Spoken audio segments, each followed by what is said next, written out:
परम पिता परमेश्वर, दिल से आपका धन्यवाद करते हैं। आप महान हैं।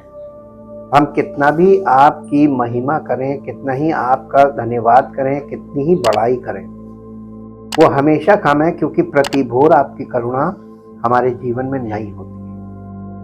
हम प्रभु आपकी महिमा करते हैं और ये प्रार्थना करते हैं कि जितने आप पर विश्वास करते हैं वास्तव में, उनके जीवनों से आपकी महिमा प्रकट हो, उन सामर्थ्य के कामों के द्वारा, उन आश्चर्य कर्मों के द्वारा जो आप स्वयं करते हैं, ताकि हम सबका जीवन केवल और केवल आपकी महिमा का कारण बने, आपकी महिमा के योग्य हो, और प्रभु हम सबके जीवन से आपको महिमा प्राप्त हो। और सारी महिमा आपको देते हुए इस प्रार्थना को आपके इकलौते पुत्र प्रभु यीशु मसीह के जीवित, पवित्र और सामर्थी नाम से मांगते हैं, आमीन। Praise the Lord. परमेश्वर का धन्यवाद हो, क्योंकि वो महान सामर्थी परमेश्वर है और अनुग्रहकारी है। आज के विषय को शुरू करने से पहले आपको कुछ मुद्दा बता दें कि परमेश्वर ने, जैसे कि हमारे शासन व्यवस्था में, कानून व्यवस्था में, जब कोई व्यक्ति पकड़ा जाता है, दोष लगा, उस पर आरोप लगा, उसको पुलिस ने पकड़ा, और पुलिस पकड़कर जब उसको ले जाती कोर्ट में, तो वो न्यायिक हिरासत में भेज दिया जाता है, यानी जेल भेज दिया जाता है। जब वो जेल में बंद हो जाता है तो उसका कोई निकट संबंधी, निकट कुटुंबी उसकी सहायता करता है, उसका जमानत लेकर, उसकी जमानत लेता है और वो बाहर आ जाता है। लेकिन वो बाहर कैसे आया, कानून के संरक्षण से वो फ्री कैसे हुआ? क्या वो आजाद कर दिया गया है, या वो किसी के जमानत पर उसको रिहाई मिली है? तो जमानत लेने वाले व्यक्ति की इंपॉर्टेंस क्या है? नहीं, क्या है? अगर कभी वो व्यक्ति दोबारा किसी और बात में पकड़ा जाता है, क्राइम में, तो जिसने जमानत ली है वो फंसेगा। उसके पास ये विकल्प होगा कि या तो वो अगली बार जमानत ना ले, और अगर अगली बार जमानत कंडीशनल हो जाती, फिर जमानत में कंडीशंस जुड़ जाती है। अब वो उसको, ये क्यों किया जाता है? व्यवस्था के अंतर्गत है ना, ये कानून व्यवस्था आती है। कानून के साथ हमेशा व्यवस्था वर्ड जुड़ा हुआ है, और व्यवस्था का मतलब ही कानून है। तो अगर बाइबल पढ़ते समय व्यवस्था को कानून बोला जाए और कानून को कानून व्यवस्था बोला जाए या व्यवस्था बोला जाए, वो एक ही बात है। पहली चीज, अपने माइंड को एकदम स्पष्ट रखें बाइबल पढ़ते समय। जब आप नए नियम में व्यवस्था वर्ड सुनते हैं तो इसका मतलब कानून व्यवस्था ही है। और कानून व्यवस्था में ये अरेंजमेंट्स होते हैं, रेगुलेशंस होते हैं, उसमें तमाम पॉइंट्स होते हैं, और वो कानून के जानकार लोग उसी के हिसाब से उसमें रेगुलेट करके उसमें न्याय व्यवस्था काम करती है। अगर कोई व्यक्ति पकड़ा जाता है, बंदी बना लिया जाता है कानून के अंतर्गत, तो उसको छुड़ाने का या उसको वहां से आजाद करने का, उस बंधन से निकालने का एकमात्र तरीका है उसकी जमानत लेना। जमानत लेने का मतलब उसकी गारंटी लेना कि मेरे नाम पे से छोड़ दीजिए। और उसमें कंडीशन होती है गारंटी में, क्या जो जमानत लेने वाला था उसके लिए कंडीशन होती है, वो उस कंडीशन को फुलफिल करता तो उसको जमानत मिलती है। अगर मान लीजिए इसी चीज को हम स्पिरिचुअली लाए कि परमेश्वर के व्यवस्था के अनुसार हर एक व्यक्ति दोषी है परमेश्वर के कानून के अंतर्गत, अब बताइए परमेश्वर के सामने जमानत कौन लेगा? वहां मनुष्य की जमानत नहीं चलेगी।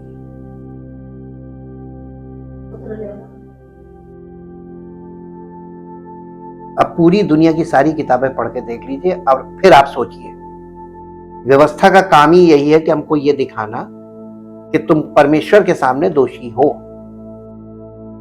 और मृत्यु दंड तुम पर लागू है, तुम मृत्यु से बच नहीं सकते। अब अगर इंटरवेंशन कोई कर सकता है तो वो केवल एक ही नाम है, अब वो नाम है प्रभु यीशु मसीह। उसको एडवोकेट भी बोला गया है। वो परमेश्वर के सामने हमारी जमानत लेता है।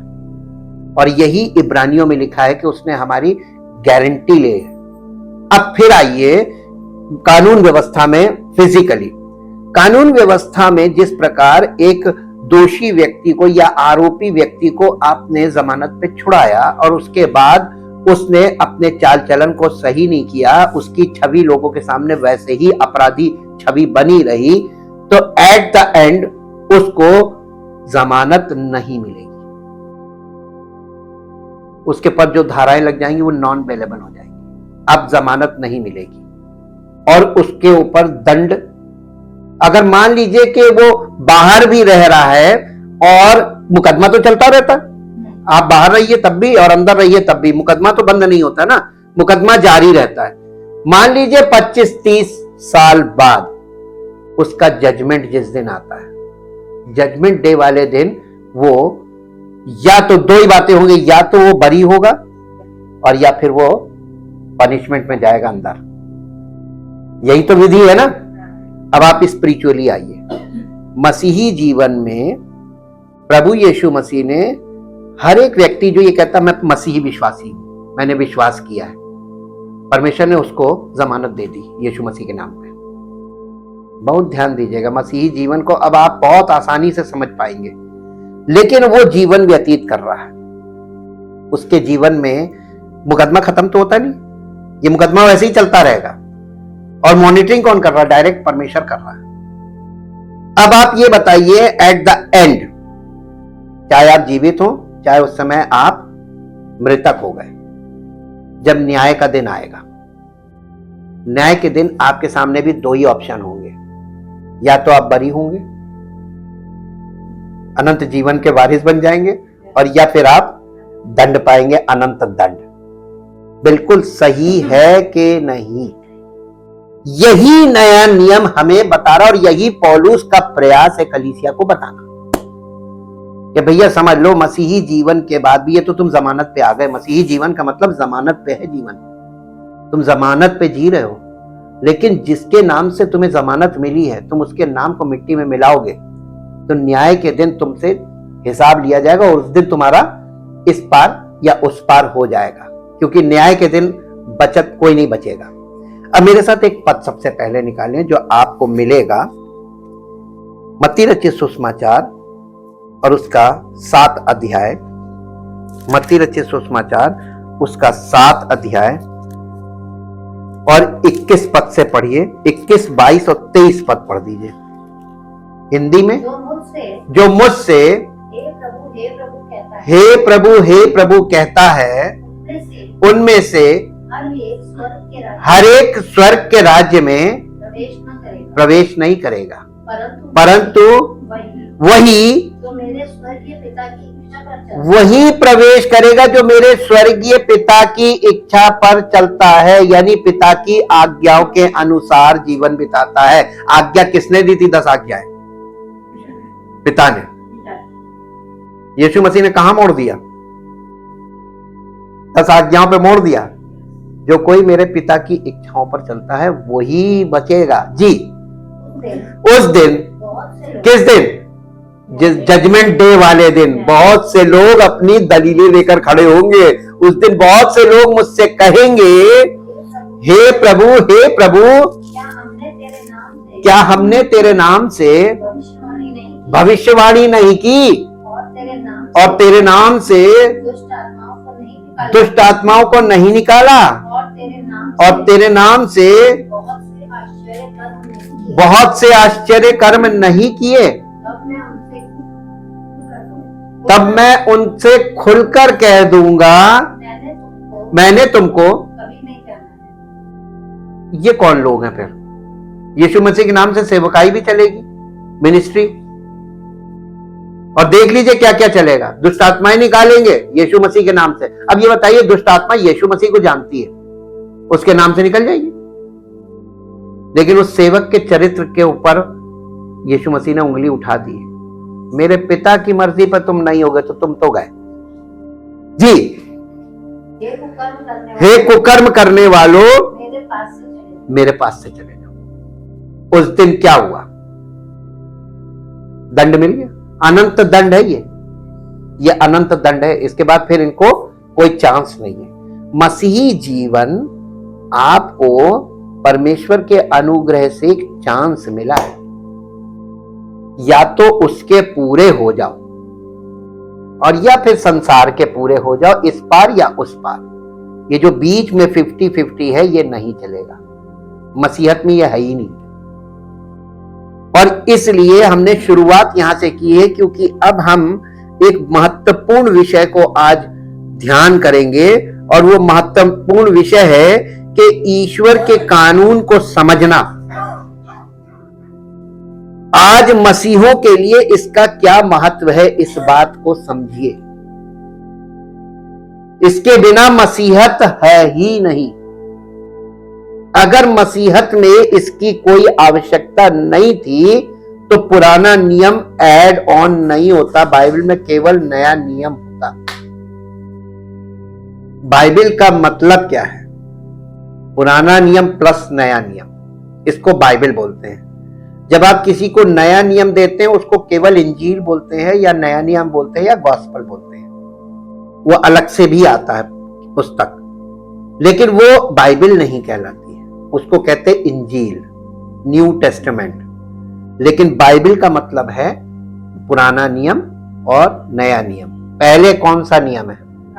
ये काय के लिए रखा है, इसको भी देख लीजिए, ये रखा काय के लिए गया है। नए नियम में इसके विषय में क्या गवाही दी जा रही है, मेरे साथ निकालिए रोमियो की पहला कुरिन्थियों अध्याय 10, पहला कुरिन्थियों अध्याय 10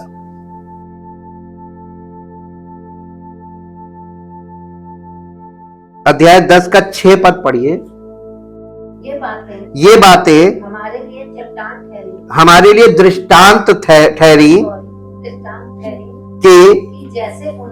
कि जैसे उन्होंने किन्होंने, पुराने नियम के इजराइलियों ने जैसे उन्होंने लालच किया, वैसे हम बुरी वस्तुओं का लालच ना करें, और ना तुम मूर्ति पूजक बनो जैसे कि उनमें से कितने बन गए थे। इसके बाद इसका 11 पद पढ़ दीजिए। हो गया पूरा? हाँ, हो गए, बन गए थे। हाँ,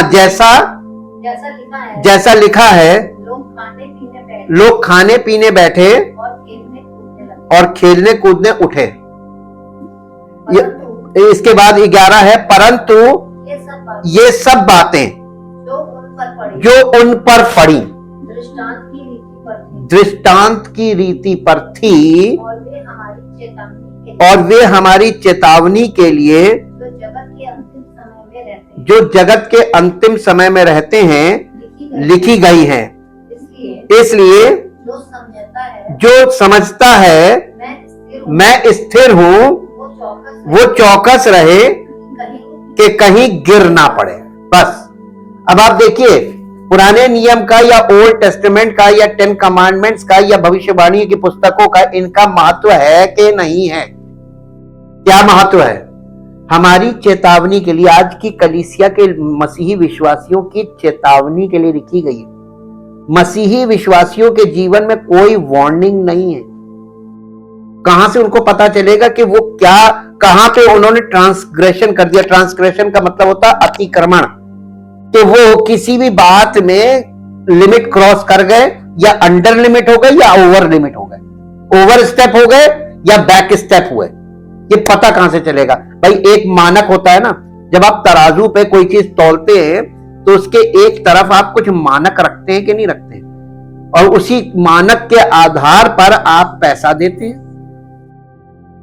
ठीक, तो परमेश्वर ये मानक है ना, बैलेंस, ये तराजू में बैलेंसिंग, जैसे आप किसी को चीज कम तौल के दे रहे हैं तो ये चोरी होगी और धोखाधड़ी भी होगी, और ज्यादा तो कोई देता नहीं है, देते कम है।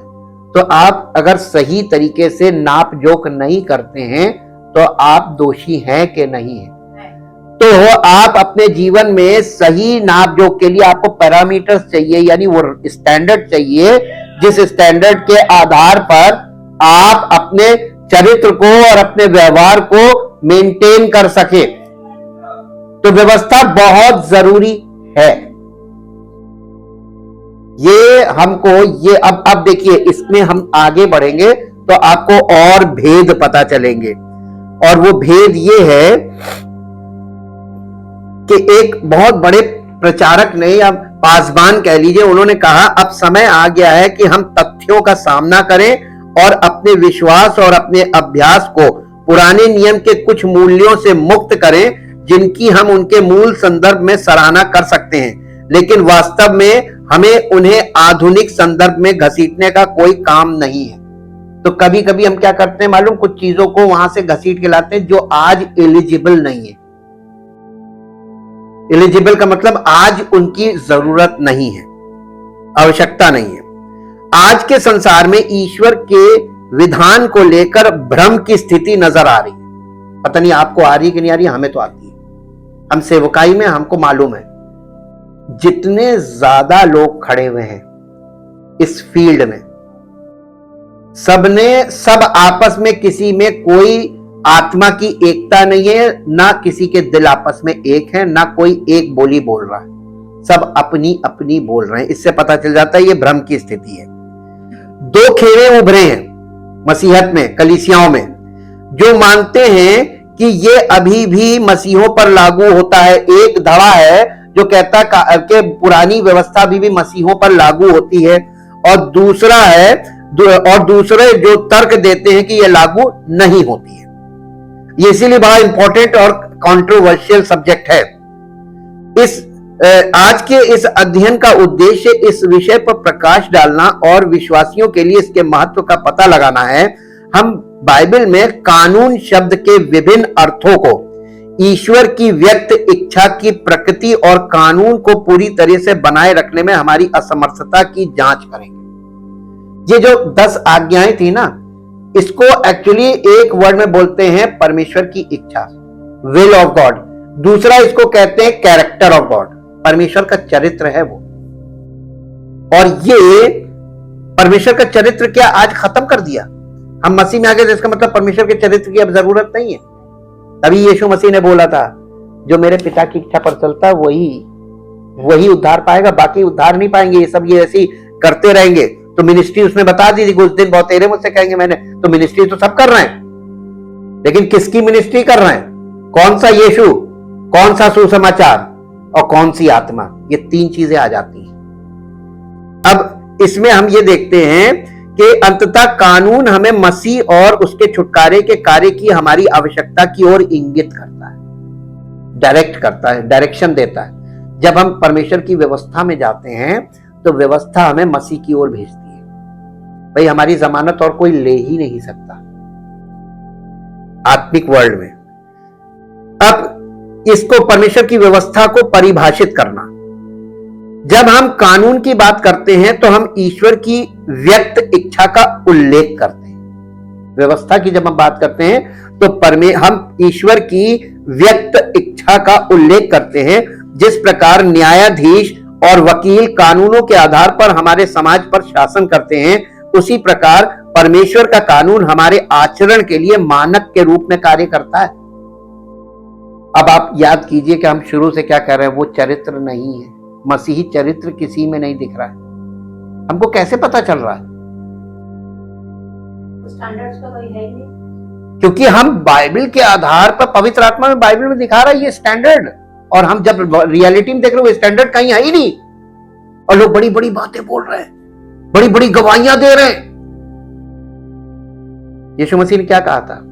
अंत के दिनों के लिए, आज के दिनों के लिए बहुतेरे आएंगे जो कहेंगे मैं मसीह हूं, और बड़ी बड़ी बातें बोलेंगे, और ऐसा इन्फ्लुएंस होगा कि हो सके तो चुने हुओं को भरमा दें। तो वो इन्फ्लुएंस चल रहा है। अगर कोई परमेश्वर के वचन में पूरी तरीके से लिप्त नहीं है और एकदम वो खरा स्टैंडर्ड नहीं मॉनिटर करता है और फॉलो करता है, वो नहीं पकड़ पाएगा। लेकिन अगर कोई इसको बहुत अच्छी तरीके से अपने जीवन में बैठा चुका अपने दिल में, वो तुरंत पकड़ परख लेगा ना, ये नहीं है। इसी प्रकार से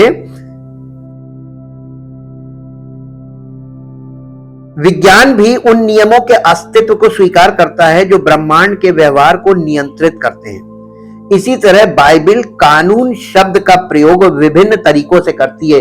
जब इंग्लिश में लॉ वर्ड बोलते हैं ना, लॉ एंड ग्रेस, तो हमने कल बताया था ना, लॉ का मतलब पुराना नियम, ग्रेस का मतलब नया नियम। ये जो लॉ वर्ड है, कानून, इसको कई तरीके से आप बाइबल में पाएंगे। अब आपको इसके इंटरप्रिटेशन को समझना पड़ेगा। कानून शब्द का प्रयोग विभिन्न तरीकों से बाइबल में किया गया। कभी कभी पुराने नियम या विशेष रूप से तोरा यानी पेंटाट्यूक यानी बाइबल की शुरू की 5 किताबें, उनको भी लॉ बुक बोला गया है। वो लॉ बुक्स है, लॉ बुक नहीं, लॉ बुक्स। लेकिन तोरा में वो एक बुक मानी जाती, 5 किताबें एक मानी जाती, इसलिए वह लॉ बुक कह सकते हैं। यहां पे अंडरस्टैंडिंग बहुत शार्प होनी चाहिए। और इसके अलावा इसको एक और शब्द से नए नियम में बोला गया है, और नए नियम में बोला गया word of God means law, means old testament. और कभी कभी नए नियम में इसको खाली वचन बोला गया है। अब आप इसके लिए थोड़ा सा मेहनत कर लीजिए, कुछ पद देख लीजिए, तो आपको पता चल जाएगा कि किस संदर्भ में यहां पर यह बात बोली जा रही है। सबसे पहले मेरे साथ निकाले लूका रचित सुसमाचार, उसका 8 अध्याय, उसका 11 पद पढ़िए। लूका रचित सुसमाचार 8 अध्याय और उसका 11 पद। यहां इस प्रकार से लिखा हुआ, बीज बोने वाले के दृष्टांत का अर्थ ये है, बीज क्या है? बीज परमेश्वर का वचन है। इंग्लिश में होगा seed means the word of God. और वर्ड ऑफ गॉड कल ही मैंने बताया था, जब भी नए नियम में आता है इसका मतलब ओल्ड टेस्टामेंट, और ओल्ड टेस्टामेंट का मतलब लॉ। तो बीज का मतलब क्या हुआ? लॉ। बीज का मतलब परमेश्वर का चरित्र, परमेश्वर की 10 आज्ञाएं, परमेश्वर की इच्छा, ये बीज है। नाउ इंग्लिश में क्लियर होगा। Now the meaning of the parable is this, the seed is the word of God. देखिए, अब इसके बाद आ जाइए मत्ती 13 अध्याय में। मत्ती 13 अध्याय में आपको अद्भुत चीजें मिलेंगी। पवित्र आत्मा हमको प्रतिदिन अद्भुत चीजों से जो वचन में हैं उन चीजों से अवगत कराता है। और आप जब इसमें आए हैं 13 अध्याय में, तो 13 अध्याय का पद पढ़िए, 20 पद पढ़िए, 20 और 21। और जो पथरीली भूमि पर बोया गया, बीज जो पथरीली भूमि पर बोया गया, ये वो है जो वचन सुनकर मतलब परमेश्वर की आज्ञाओं को सुनकर या परमेश्वर की व्यवस्था को सुनकर तुरंत आनंद के साथ मान लेता है। और अपने में जड़ ना रखने के कारण, अपने में जड़ ना रखने के कारण, वो थोड़े ही दिन का है। यानी उसको परमेश्वर की व्यवस्था सुनने में अच्छी लगती है, लेकिन वो उसके अंदर बहुत देर तक स्थिर नहीं रहती है। जब परमेश्वर की आज्ञाएं आपको कब याद नहीं रहेंगी, आगे पढ़िए, कब नहीं याद रहेंगी। 10 आज्ञाएं आपको याद हैं, आप पढ़ते हैं, आपको सुनने में बड़ी अच्छी लगेगी, मुझे छोड़ किसी को ईश्वर करके ना मानना। लेकिन जब आपके पास परिस्थिति आएगी ना, आप भूल जाएंगे उसको। एक और इंसिडेंट भी बताऊंगा जी। और जब वचन के कारण 10 आज्ञाओं के कारण, परमेश्वर के चरित्र के कारण, परमेश्वर की इच्छा के कारण क्लेश या उपद्रव होता है, क्लेश या उपद्रव होता है, तो तुरंत ठोकर खाता है। आपको ठोकर लगेगी, मैं नहीं मानता। गुस्से में आप परमेश्वर की व्यवस्था को, जैसे मूसा ने गुस्से में तोड़ दिया था ना, जब आपको गुस्सा आता है तो आप क्या करते हैं? गलत सलत बातें बोलते हैं, गलत व्यवहार करते हैं, गंदे अपशब्द बोलते हैं। कब बोलते हैं? गुस्से में। मूसा ने 10 आज्ञाएं कैसे तोड़ी थी? गुस्से में। जब आपको गुस्सा आता है तो आप क्या करते हैं? परमेश्वर की आज्ञाओं को तोड़ देते हैं। कुछ नहीं, हम कुछ नहीं मानते। उस समय आप अपने जलाल में आ जाते हैं। इसीलिए लिखा है अपने में जड़ नहीं रखता। ऐसे मसीही जिनमें जड़ नहीं है ना, उनमें फल नहीं आएगा, आत्मा का फल नहीं आएगा। जड़ क्या है मालूम है? परमेश्वर का चरित्र, अर्थात 10 आज्ञाएं, परमेश्वर की व्यवस्था। और उसका फल क्या है? पवित्र आत्मा का फल। तो जड़ होगा तभी तो फल होगा जी। अब इसके बाद एक और हम आपको इंसिडेंट बताएं। एक बार एक धनी युवक यीशु मसीह के पास आया, कहने लगा अनंत जीवन पाने के लिए मैं क्या करूं? यीशु मसीह का तू आज्ञाओं को माना करा। तो कहने लगा कौन सी आज्ञा है? उसने कहा यही कि तू खून ना करना, चोरी ना करना, अपने पड़ोसी से अपने समान प्रेम रखना। ये सब बातें उसने बोली। कहने लगा इन्हें तो मैं बचपन से मानता हूं। यीशु मसीह का तुझ में एक बात की कमी है, जा अपना सब कुछ बेचकर कंगालों को दे दे और मेरे पीछे हो ले। उसका एटीट्यूड क्या था? उसका व्यवहार क्या था? उदास होकर चला गया। क्यों? अनंत जीवन हमें कैसे मिलेगा प्रश्न किया था ना। यीशु मसीह ने जवाब भी सही दिया, तो सही जवाब उसको पसंद क्यों नहीं आया? क्योंकि उसका मन तो बहुत पैसे में था, वो बहुत धनी था, लिखा वो बहुत धनी था। अब आप बताएं, इसमें उसने 10 आज्ञाएं तोड़ी, लेकिन कैसे तोड़ी नहीं पता आपको। हम इसका राज बताते हैं। यीशु मसीह देखिए, धन जो है वो ईश्वर का स्थान ले लेता है। कहता है ना तुम मुझे छोड़ किसी और से प्रेम ना करना। और जिसने पहली एक तोड़ी 10 तोड़ दी, ये कंडीशन है उसमें।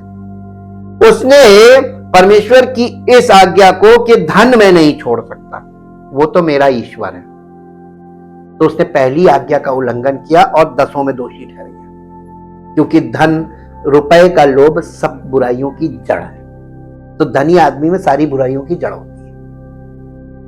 अब आपको समझ में आ रहा होगा कि परमेश्वर का वचन बड़ी गहराई तक, परमेश्वर आपको कहां तक झांक के देखता है ना, आप पता नहीं लगा पाएंगे। उसके आगे मक्कारी चलेगी नहीं। इसलिए अंदर से बिल्कुल शुद्ध हो जाओ तो तुम्हें गोद ले लेगा, और नहीं तो तुम्हें कभी भी अपना नहीं मानेगा। और इसीलिए ये इसका उद्देश्य क्या था? कानून का उद्देश्य, मेरे साथ एक पद निकाल के पढ़िए, उत्पत्ति 2 अध्याय 2 अध्याय, मैं भी निकाल लूं। उत्पत्ति 2 अध्याय और उसका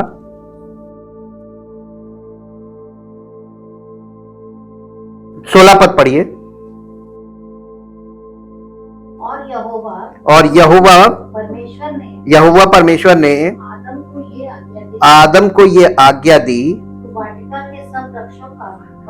तू वाटिका के सब वृक्षों का फल बेखटके खा सकता है, बस बेखटके खा सकता है। एक पद पढ़ना था इसमें। जो असली बात हमको पढ़नी थी वो ये थी कि यहोवा परमेश्वर ने आदम को आज्ञा दी ना। ये आज्ञा तो ये यानी परमेश्वर ने उसको कानून दिया। सृष्टिकर्ता के रूप में ईश्वर को मानवता सहित अपनी सृष्टि पर पूर्ण अधिकार है। वो हमसे अपेक्षा करता है कि हम एक निश्चित तरीके से व्यवहार करें और सही और गलत, धार्मिकता और पाप के बीच अंतर करें। कानून उनकी पवित्रता, न्याय और अच्छाई को प्रदर्शित करते हुए उनकी व्यक्त इच्छा का प्रतिनिधित्व करता है। इसका उद्देश्य हमारे जीवन को खराब करना नहीं है। कानून का उद्देश्य हमारे जीवन को खराब करना नहीं है, बल्कि हमें आशीष देना और मार्गदर्शन करना है। कानून हमारा मार्गदर्शन करता है ताकि हम आशीष पाएं। कानून और प्रेम, एक पद और पढ़िए जो आपको मिलेगा, मत्ती रचित सुसमाचार 22 अध्याय, उसका 37, 38 और 39 3 पद पढ़ेंगे। मत्ती 22 अध्याय 37, 38 और 39 पद जी। उसने उससे कहा तू परमेश्वर अपने प्रभु से अपने सारे मन और अपने सारे प्राण और अपनी सारी बुद्धि के साथ प्रेम रख। बड़ी और मुख्य आज्ञा तो यही है, और उसी के समान ये दूसरी भी है कि तू अपने पड़ोसी से अपने समान प्रेम। अब बताइए, ये 10 आज्ञाओं का सारांश है। यीशु मसीह ने इन 10 आज्ञाओं का सारांश हमारे सामने रखा। अब आप इसमें बताइए, क्या ये धार्मिक नियम है या ये नैतिक नियम है? और आज हमारे देश में ये कितनों की नैतिकता में पाया जाता है। ये नैतिकता का स्तर परमेश्वर ने मांगा है। परमेश्वर ने कोई धार्मिक आज्ञा दी है, धार्मिक नियम दिए, या उसने नैतिक नियम दिया था? तो ये नैतिक नियम कहां चले गए? सब तो धार्मिक लेकर खड़े हो गए। ये समझने वाली चीज है, और रियलाइज कीजिए कि कहां कहां मिस इंटरप्रिटेशन में आप फंसे। यीशु ने प्रेम के संदर्भ में कानून का सारांश दिया, 10 आज्ञाओं का सारांश है ये, और ईश्वर की आज्ञाओं के साथ इसकी अनुकूलता पर प्रकाश डाला। 10 आज्ञाएं जो कानून के व्यापक सारांश के रूप में काम करती हैं, ईश्वर और दूसरों के प्रति हमारे कर्तव्य को प्रकट करती हैं। ईश्वर के प्रति प्रेम और अपने पड़ोसियों के प्रति प्रेम आज्ञाओं का सार है। कानून आध्यात्मिक है और यानी आत्मिक है, और केवल बाहरी अनुरूपता से परे दिल से आज्ञाकारिता की आवश्यकता है। कानून डिमांड करता है ओबीडियंस की। Law demands obedience. कानून काहे के लिए दिया जाता है? मानने के लिए। हुक्म मानो, तो हुक्म दिया काहे के लिए गया? मानने के लिए। कानून की मांग और हमारी असमर्थता, इसके लिए एक पद आपको निकाल के पढ़ना पड़ेगा। याकूब की पत्री 2 अध्याय, द बुक ऑफ जेम्स, याकूब की पत्री 2 अध्याय, उसका 10 और 11 पद पढ़ दीजिए। क्योंकि जो कोई सारी व्यवस्था का पालन करता है, सारी व्यवस्था का पालन करता है, परंतु एक बात में चूक जाए तो वो सब बातों में दोषी ठहर चुका है। आप 10 आज्ञाएं थी, उसमें से अगर 10 आज्ञाओं में से 9 माने और एक में आप चूक जाए, तो आप कितने के दोषी ठहरेंगे? जबकि कानून का पालन किया जाना चाहिए, हमारा पतित स्वभाव हमें इसे पूरी तरह से पूरा करने में असमर्थ बना देता है। हम क्यों असमर्थ हैं बताइए?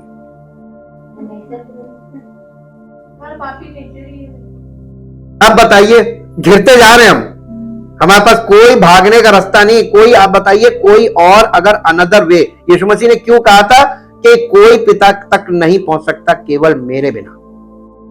आज संसार में इतने रिलीजन खड़े हैं, इतने फिलॉसफी है, इतनी बातें लोग डींगे मार रहे हैं, इतनी बड़ी बड़ी बातें कर रहे हैं, और लोगों से ऐसी बातें करते, मोटिवेशनल तो ऐसी बातें करते कि आप उनकी बातों में ही फंस जाए। और यीशु मसीह ने बोला था कि ऐसे ऐसे दिग्गज लोग आएंगे, वो खुद तो इन चीजों का पालन नहीं करते, लेकिन वो दूसरों को दिमाग से बांध लेते हैं। एक भी आज्ञा को तोड़ना हमें पूरे कानून को तोड़ने का दोषी बना देता है। अकेले बाहरी अनुरूपता अपर्याप्त है। कानून हमारे दिलों की स्थिति की जांच करता है। उदाहरण के लिए, यीशु ने क्रोध को हत्या के बराबर बताया। कल हमने पढ़ा था ना, जो व्यभिचार करता है, शरीर से व्यभिचार करता है, वो तो व्यभिचार बाद में, अगर देखकर गंदी नजर और गंदे विचार करता, तो वो तो आपने मन में पाप कर लिया, मन में व्यभिचार कर लिया। ऐसे ही आपको मालूम है क्या लिखा हुआ है? यीशु मसीह ने क्या कहा कि क्रोध हत्या के बराबर है। जो कोई अपने भाई पर क्रोध करता है, उसने समझो अपने मन में उसके साथ उसकी हत्या कर दी। अब आपकी समस्या क्या है मालूम है? नहीं, आपके स्वभाव में क्षमा की क्षमता नहीं है। आपके अंदर कोई ऐसी चीज नहीं है जो परमेश्वर के कानून के अनुसार डिमांड की जा रही, नहीं है ना? ये कहां से आएगी? और धर्मी लोग अपने आप को कहते हैं हम धर्मी, हम विश्वासी है। कानून हमारी पाप पूर्णता की गहराई, और देखिए इसमें लिखा, यीशु ने क्रोध को हत्या के बराबर बताया और हृदय की शुद्धता के महत्व पर जोर दिया। यीशु मसीह को, पिता परमेश्वर को और पुत्र को डिमांड क्या है मालूम है? हृदय की शुद्धता। और आज कलीसियाओं में लोग आपको जो दिखाई देते हैं, उनके हृदय की शुद्धता को वो मापता है वचन के आधार पर, व्यवस्था के आधार पर। अब वो तौलता है। लोग बराबर पाए जा रहे हैं कि कम पाए जा रहे हैं? कानून हमारी पाप पूर्णता की गहराई और इसे पूरी तरह से बनाए रखने के हमारे अपने प्रयासों की असंभवता को प्रकट करता है। यानी परमेश्वर की व्यवस्था और पुराना नियम पूरा गवाही दे रहा है कि तुम धर्मी नहीं हो और ना तुम धर्मी अपने आप को कहलाओगे। तुम्हारे स्वभाव के कारण तुम एक दिन पकड़े जाओगे। एक दिन क्या, आप तो रोज पकड़े जाते हैं। क्रोध रोज नहीं आता है, आता है ना, स्वाभाविक चीज है। कानून की निंदनीय प्रकृति, इसके लिए एक पद पढ़ेंगे, व्यवस्था विवरण की पुस्तक, उसका 27 अध्याय, उसका 26 पद पढ़िए। व्यवस्था विवरण की पुस्तक 27 अध्याय, उसका 26 पद। शापित है वो व्यक्ति जो इस व्यवस्था के वचनों को मानकर पूरा ना करे, तब सब लोग कहें आमीन। मालूम है, जब आदमी व्यवस्था को सुनने के बाद, पढ़ने के बाद उसको फॉलो नहीं करता, उसको मानता नहीं है, तो वो श्रापित हो जाता है। पाप में और श्राप में यही अंतर है। पाप तो परमेश्वर की आज्ञा का उल्लंघन करना है, मना किया था, कर दिया, यह पाप है।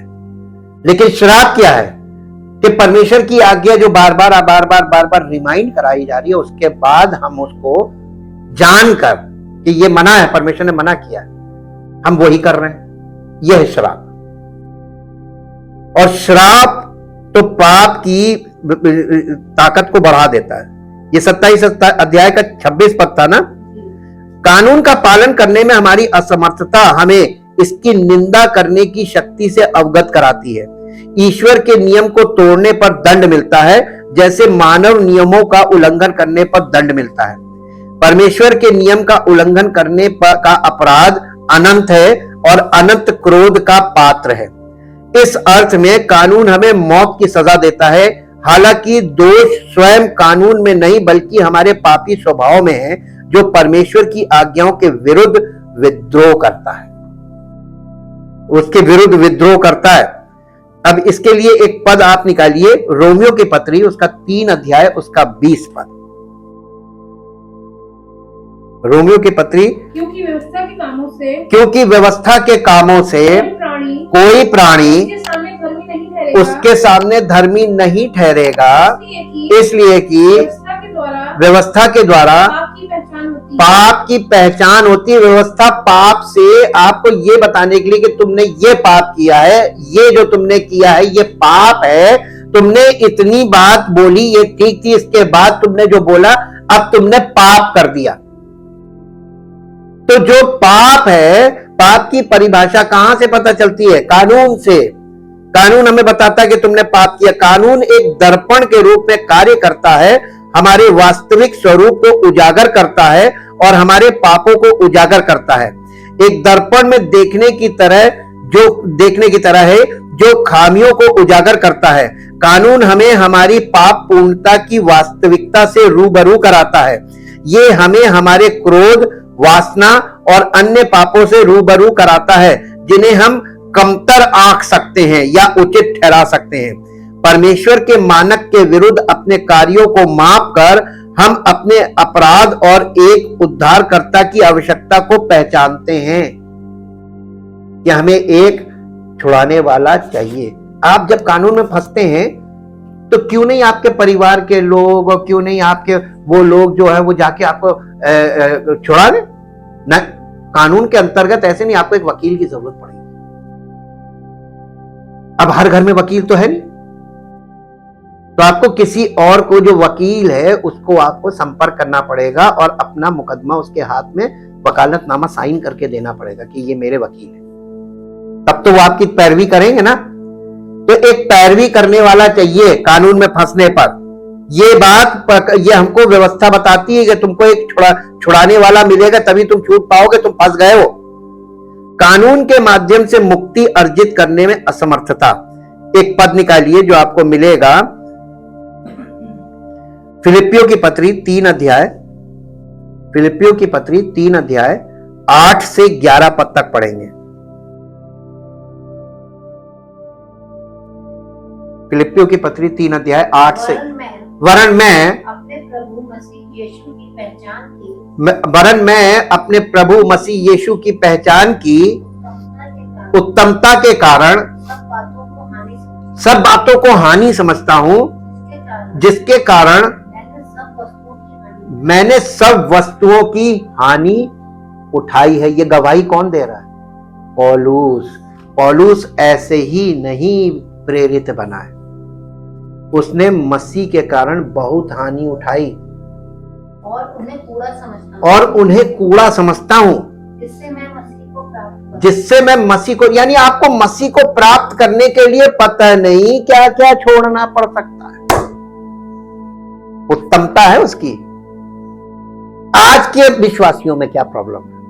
वो छोड़ना कुछ नहीं मांगते हैं और पाना सब कुछ चाहते हैं। क्या ये संभव है? नहीं। परमेश्वर के यहां तो नहीं है, परमेश्वर के यहां ये संभव नहीं है। इसलिए हम लोग इस बात को देखते हैं, कानून यद्यपि पवित्र और न्यायपूर्ण है, हमें परमेश्वर के समक्ष जीवन या औचित्य नहीं दिला सकता।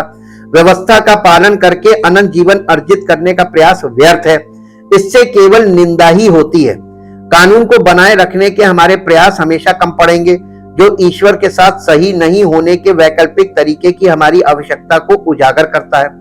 कानून हमें मसीह की ओर इंगित करता है। ये लॉ ऑफ गॉड की बात हो रही है। और इस कानून एक शिक्षक के रूप में कार्य करता है, जैसे हमने पैदागोगोस बताया था ना, उसके रूप में कार्य करता है, जो मसीह और उसके मुक्ति कार्य के लिए हमारी आवश्यकता को प्रकट करता है। कानून को पूरी तरह से बनाए रखने में हमारी असमर्थता को पहचानते हुए हम यीशु की ओर मुड़ते हैं, जिन्होंने हमारी ओर से कानून को पूरा किया। यीशु ने एक परिपूर्ण पाप रहित जीवन जिया, कानून की हर आवश्यकता को पूरा किया जो हम नहीं कर सकते थे। क्रूस पर अपनी बलिदानी मृत्यु के माध्यम से यीशु ने हमारे पापों का दंड अपने ऊपर लिया, कानून की मांगों को पूरा किया और हमें ईश्वर के साथ मेल मिलाप कराने का मार्ग प्रदान किया। मसीह में हम कानून का पालन करने में अपनी असमर्थता का समाधान पाते हैं। उस पर विश्वास के माध्यम से हम अपने पापों के लिए क्षमा प्राप्त करते हैं और ईश्वर के समक्ष न्याय संगत होते हैं। मसीह की धार्मिकता हम पर लागू होती है और हम परमेश्वर की दृष्टि में धर्मी गिने जाते हैं। ये हमारे अपने कार्य या कानून का पालन नहीं है जो हमें बचा सकता है, बल्कि यीशु मसीह के पूर्ण कार्य में विश्वास करने से हम बचते हैं। हालांकि इसका मतलब ये नहीं है कि कानून विश्वासियों के लिए अप्रासंगिक या अप्रचलित है। हालांकि अब हम मुक्ति अर्जित करने के साधन के रूप में कानून के अधीन नहीं हैं, फिर भी मसीह के अनुयायियों के रूप में कानून का हमारे जीवन में महत्व है। इसका महत्व रहेगा हमेशा। मसीही जीवन के लिए एक मार्गदर्शक के रूप में कानून। मेरे साथ एक पद निकालिए जो आपको मिलेगा, पहला यूहन्ना 5 अध्याय उसका पहला पद। पहला यूहन्ना 5 अध्याय उसका पहला पद। जिसका ये विश्वास है कि यीशु ही मसीह है, वो परमेश्वर से उत्पन्न हुआ है, और जो कोई उत्पन्न करने वाले से प्रेम रखता है वो उससे भी प्रेम रखता है जो उससे उत्पन्न हुआ। यानी अगर आप परमेश्वर से प्रेम रखते हैं तो आप अपने दूसरे मसीही विश्वासी से भी प्रेम रखेंगे। और आज कलीसियाओं में आपस में मसीही विश्वासियों में प्रेम नहीं है। इसके साथ देखिए, विश्वासियों के रूप में हमें परमेश्वर की आज्ञाओं का पालन करते हुए चलने के लिए बुलाया गया है। यह नहीं कि हमें व्यवस्था हटा दी गई। लॉ एंड ऑर्डर कभी नहीं हट सकता है, क्योंकि हम तो इंसान है ना, कभी भी गलती करेंगे। और आपको याद है कि आपने जब यीशु मसीह को ग्रहण किया तो आप पापी स्वभाव के हैं, फिर भी परमेश्वर ने आपको धर्मी घोषित किया है। ये एक तरीके से आपकी जमानत हुई है, और जमानत पे आप छूटे हैं, और उसके बाद आप अपने आप को धर्मी समझकर गलत व्यवहार करें और कहें मैं तो मसीही हूं, मैं मसीही विश्वासी हूं, तो आप परमेश्वर पर अगर आप उसकी निंदा का पात्र बनेंगे तो क्या होगा?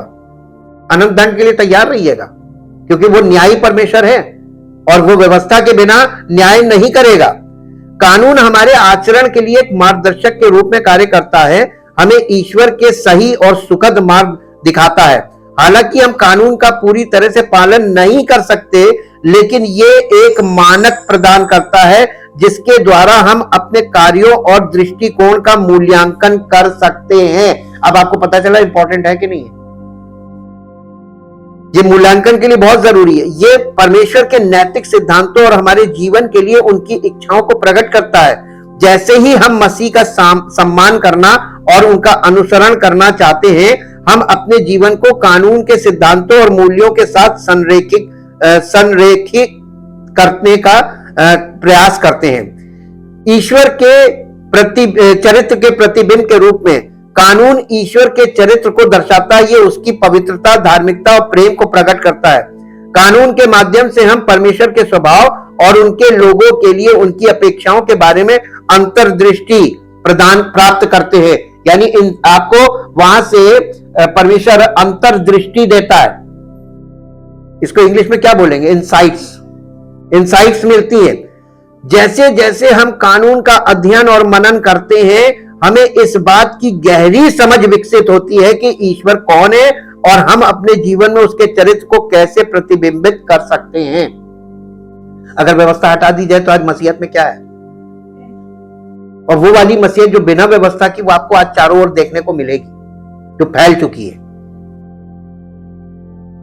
कानून एक दर्पण के रूप में कार्य करता है जो हमें उन गुणों और विशेषताओं को दिखाता है जिन्हें परमेश्वर अपने बच्चों में देखना चाहते हैं।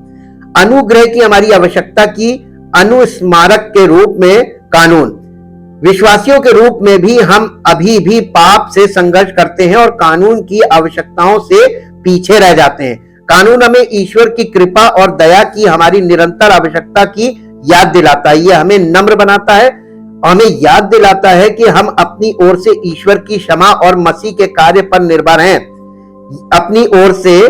हम अपनी ओर से ईश्वर की क्षमा नहीं प्राप्त कर रहे, बल्कि मसीह के कार्य पर निर्भर है हमारी क्षमा। ये हमें आत्म धार्मिकता से दूर, यानी सेल्फ राइचियसनेस से दूर रखता है और हमें क्रूस की ओर ले जाता है, जहां हमें क्षमा और पुनर्स्थापन मिलता है। निष्कर्ष इस बात का यह है कि ईश्वर के कानून का विश्वासियों के लिए महत्वपूर्ण अर्थ है, प्रासंगिकता रखता है। हालांकि अब हम मोक्ष अर्जित करने के साधन के रूप में कानून के अधीन नहीं हैं, ये हमारे मसीही जीवन में हमारा मार्गदर्शन करता है, परमेश्वर के चरित्र को दर्शाता है और हमें अनुग्रह की हमारी आवश्यकता की याद दिलाता है। कानून अंततः हमें यीशु मसीह की ओर इंगित करता है, जिसने हमारी ओर से कानून को पूरा किया और हमारी मुक्ति का मार्ग प्रदान किया। जैसे ही हम ईश्वर की कृपा को अपनाते हैं और उनकी आज्ञाओं का पालन करते हुए चलते हैं, हम प्रचुर जीवन और उनकी इच्छा के अनुरूप जीने से आने वाले परिवर्तन का अनुभव कर देखेंगे। सबको कहना चाहिए आमीन। परमपिता परमेश्वर, हम आपका हृदय से धन्यवाद करते हैं आपके महान प्रेम और उस अनुग्रह के लिए जो आप सब पर बनाए रखते हैं, और विशेषकर उन लोगों पर जिन्होंने आपके इकलौते पुत्र प्रभु यीशु मसीह के उस बलिदान पर विश्वास किया है और आज प्रभु यीशु मसीह की शरण में आए। आपकी इच्छा है कि प्रभु इनका जीवन मसीह के स्वरूप में परिवर्तित हो, ताकि इनके जीवन के द्वारा मसीह की महिमा प्रकट हो और वो सब भाइयों में पैलौठा हो और आपकी महिमा हो। धन्यवाद के साथ इस प्रार्थना को आपके इकलौते पुत्र प्रभु यीशु मसीह के नाम से मांगते हैं, आमीन। Praise the Lord.